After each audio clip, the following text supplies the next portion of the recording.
और इस वक्त की सबसे बड़ी खबर है, इस्लामाबाद से कुछ ही वक्त में पाकिस्तान पहुंचने वाले हैं जेडी वेंस। इस्लामाबाद में लैंड होने वाला है जेडी वेंस का विमान।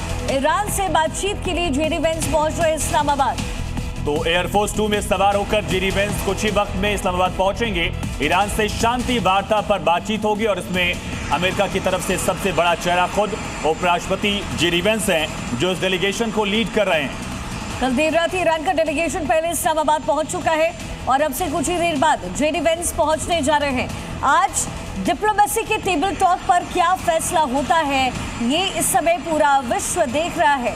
सबकी नजरें बनी हुई है। इसी बीच एक और बड़ी खबर है, ये बड़ी जानकारी, पाक एयरबेस में वेंस का विमान उतर गया है। तो पाकिस्तानी एयर स्पेस में जेडी वेंस का विमान कुछ ही वक्त में जेडी वेंस का ये विमान लैंड करने वाला है। बड़ी खबर है, जेडी वेंस पाकिस्तान पहुंचने वाले हैं। अब से कुछ ही देर बाद लैंड होने वाला है जेडी वेंस का विमान। लेबनान में सीज फायर चाहता है ईरान, ये भी बड़ी जानकारी निकलकर सामने आ रही है। तो हिजबुल्लाह पर हमले बंद हो, ईरान की बहुत बड़ी शर्त। इस शर्त से क्या ये बातचीत डगमगा जाएगी, ये बड़ा सवाल, क्योंकि ईरान बैठक में लेबनान का मुद्दा उठाएगा। और इजराइल की तरफ से साफ तौर पर कहा गया है कि लेबनान पर हमले इजराइल के नहीं रुकेंगे। ऐसे में ये एक शर्त जो ईरान की तरफ से रखी गई है, क्या ये शर्त मानी जाएगी? और अगर अमेरिका इस शर्त पर मंजूरी दे भी देता है तो इजराइल का रुख क्या कुछ रहेगा? तो इस वक्त की सबसे बड़ी खबर, पाकिस्तान में ये बातचीत होने वाली है, लेकिन उससे पहले धमकियों का दौर जारी। एक और बड़ी खबर, परमाणु मुद्दे पर भी बात बिगड़ सकती है, ये भी कहा जा रहा है। लेबनान के मुद्दे पर भी विवाद संभव। तो लेबनान में सीज फायर नहीं चाहता इजराइल, हॉर्मुज स्ट्रेट पर भी एक राय नहीं है दोनों देशों की, यानी अमेरिका और ईरान के बीच पहले से ही विवादों का जो दौर दिख रहा है, वो विवाद बातचीत में और ज्यादा बढ़ सकता है।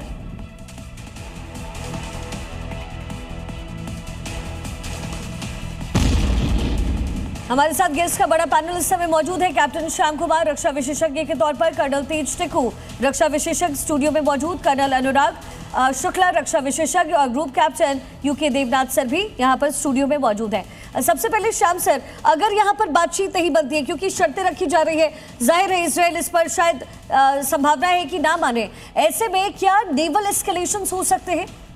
धन्यवाद। जय हिंद, शनो वरुणा। देखिए शिखा, ये बहुत संदेहास्पद घटना हो रही है फिलहाल। यहां तक कहा जा रहा था कि थ्रेट है जेडी वेंस को वहां जाए ना जाएं। पहले भी कई बार ऐसे हो चुका है नेगोशिएशंस में, जहां पर ऐसे अमेरिका के CIA ने उन्हें वार्न किया हुआ है। इसी में नहीं, पहले भी। तो पहले ईरान लैंड कर चुका, तब वो लैंड करेंगे, ये पहली बात समझिए, क्योंकि उनको पता था ऐसा ना हो कि ईरान आई ही ना।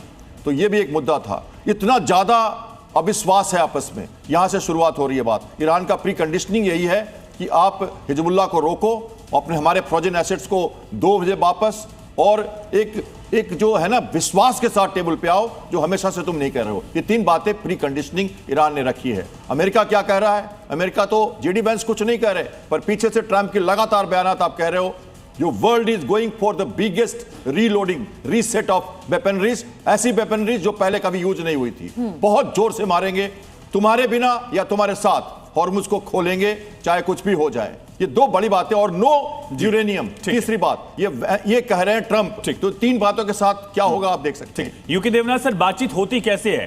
क्या पहले 1 on 1 बातचीत होगी या पाकिस्तान दोनों देशों से अलग अलग बात कर रहा है? देखिए, आज जो है मीटिंग हो रही है, इसमें दोनों पार्टीज जो हैं अलग अलग कमरों में बैठी हैं। ऐसा इंटरनेशनल बातचीत में अक्सर होता है। सिर्फ जब जॉइंट स्टेटमेंट इशू होगा आज शाम को या कल, जिसमें कि एक डॉक्यूमेंट तैयार होगा, डॉक्यूमेंट में एक तरफ अमेरिका का रिप्रेजेंटेटिव साइन करेंगे, दूसरी तरफ ईरान के रिप्रेजेंटेटिव साइन करेंगे, तब शायद एक कमरे में आएंगे। प्रेस को एक अपॉर्चुनिटी दी जाती है कि आइए फोटो लीजिए। लेकिन आज की बातचीत में बताऊं, होने वाला एक ही मुद्दा है, और वो मुद्दा है कि इजराइल लेबनान के अंदर हिजबुल्लाह के ऊपर हमले बंद कर दे। और कोई मुद्दा ही नहीं है आज, क्योंकि ये एक बार जब इस मुद्दे पे बातचीत हो गई और अमेरिका इजराइल को काबू करता है कि वह हिजबुल्लाह पर हमले ना करे, तो बातचीत आगे बढ़ेगी। इसी बीच एक बड़ी खबर आ रही है, और मुझे लगता है कि अगर ये होता है तो फिर बात वहीं आकर रुक जाएगी। इसी बीच बड़ी खबर, ईरान के डेलीगेशन पर बड़ी जानकारी। 71 सदस्यीय डेलीगेशन पाकिस्तान पहुंच रहा है। मोहम्मद गालिबाफ इसको लीड कर रहे हैं, जो कि संसदीय अध्यक्ष है वहां के।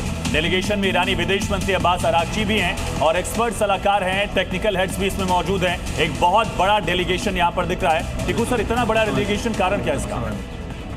देखिए, इतना बड़ा डेलीगेशन ऐसे है क्योंकि ईरान के अंदर जो पावर स्ट्रक्चर है, कई अलग अलग ग्रुप्स हैं।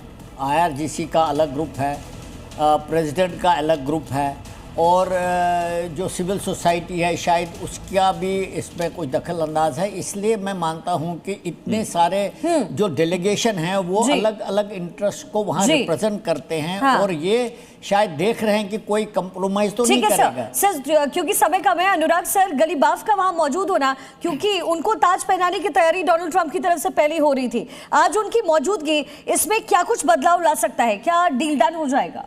जी, अमेरिका अपनी तरफ से ये प्रोजेक्ट करना चाहता है कि हम बहुत सीरियस हैं इस टॉक पे, इसीलिए वो अपने शीर्ष नेता को वहाँ पे भेज रहे हैं और वो इस बात का भी विश्वास दिलाना चाहते हैं कि सीरियसनेस के साथ विश्वास भी रखिए, जिस तरह की बातें होंगी उसके ऊपर अमल किया जाएगा। अभी तक की जो बयानबाजी है, जो धमकियाँ दी जा रही हैं, उससे एक तरह का माहौल बनता जा रहा है कि जिसके अंदर विश्वास नाम की चीज़ को बिल्कुल पीछे छोड़ दिया जाता है। तो ईरान कैसे विश्वास करे कि हम जो बोलेंगे हम यहाँ डिस्कस करेंगे, जब हम यहाँ से चले जाएंगे पीछे जाके तो उसके ऊपर अमल होगा कि नहीं होगा। तो इस बात को पुख्ता रखने के लिए और इसकी सीरियसनेस को बनाए रखने के लिए दोनों तरफ से बड़े नेता आए हैं टेबल पे, डिस्कशन होगा, बात बढ़ेगी आगे या नहीं बढ़ेगी वो सेपरेट इशू है। एटलीस्ट ऐसा माहौल जरूर बनाया जाए जहां पे एक दूसरे पर विश्वास किया जा सके। दोनों तरफ से धमकियों का दौर भी लगातार जारी है, इसका कितना असर होगा देवनाथ सर धमकियों का?